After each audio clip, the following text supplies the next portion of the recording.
I'm gonna sing, I'm gonna shout, I'm gonna let the reason out that his love goes on forever. I'm gonna take it all the way. Welcome back to the Maple Minute this Thursday, September the 8th, 2022. I'm Pastor Bill, and we're looking at how to pray, and we've been on this series for quite some time now because we've been taking time to analyze Jesus' model prayer, what most people call the Lord's Prayer. And today we're going to talk about the topic of fight. Fight. In Matthew chapter 6, verse 13, the verse we've been dealing with lately, Jesus said, "And lead us not into temptation, but deliver us from the evil one," Satan. So often many of us are convinced this world's not as bad as it could be. We're thinking of the world as a safe place, but in reality, it's not. The world is a tremendously dangerous place, and we like to imagine that evil is on distant continents, but as the news reveals it daily, evil is always lurking in nearby. And I'm not here to scare you today, but the truth is the scriptures clearly teaches that there is a devil and his demons are real, and they are invisible enemies to Christ followers and enemies really of God, and they're bent on destroying our spiritual lives. Yet many Christians rarely, if ever, meditate on or live in light of this truth that there is a real enemy. C.S. Lewis explained humanity is prone to two extremes when it comes to thinking about demonic forces. In his book, The Screwtape Letters, Lewis wrote, "There are two equal and opposite errors into which our race can fall about the devils. One is to disbelieve in their existence. The other one is to believe and to feel an excessive and unhealthy interest in them. They themselves are equally pleased by both errors and hail a materialist or a magician with the same delight." And what he's saying here is sometimes we either act as if there is no devil or there is no demons, or we're so interested that we have an unhealthy interest. And I know Christians sometimes that they see a devil behind every circumstance in their life, which that's not true. Certainly the devil and his demons are not behind every corner in our lives, and they're not responsible for every negative spiritual thing that happens.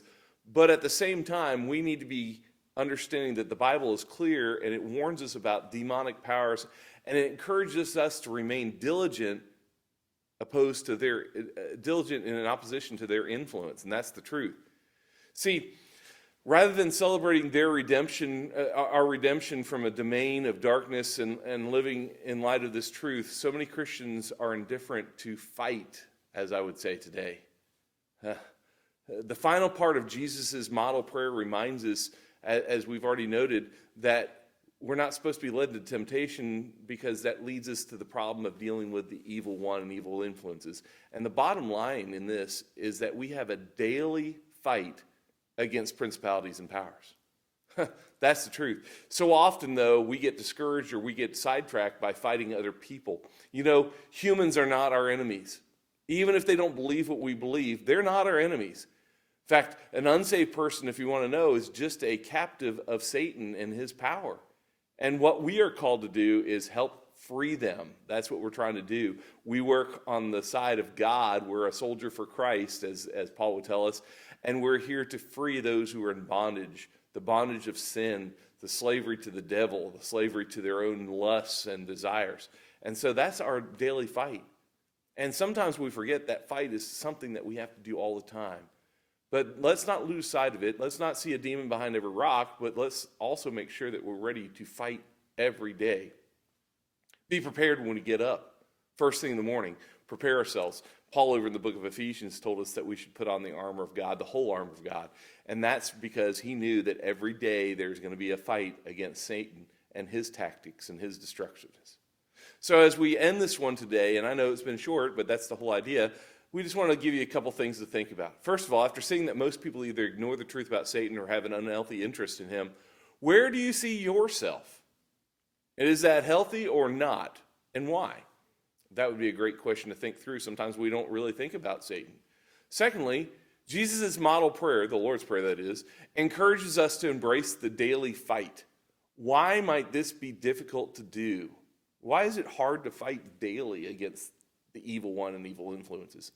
And then number three, what can you do to be ready for the daily fight against the principalities and powers of darkness? And that is a great question to end on, because that's what we really want to get to. How can we prepare for the daily fight?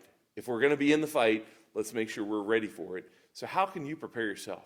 As always, I always tell you, take time, write these down, journal them out, write out answers for yourself. This is a good time. Some people say, I don't know how to have a devotional time. Well, these are good questions for you to follow that you can answer for your own self after we've gotten through practical truth. And then, hey, you know what?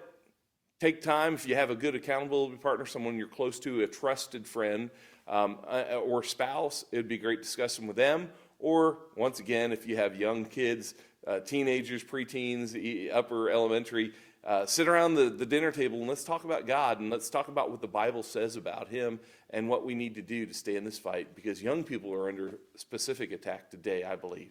And so I hope this encourages you, I hope this strengthens you, and I hope it moves you forward, because the goal of Maple Springs is to lead people into a growing relationship with Jesus Christ.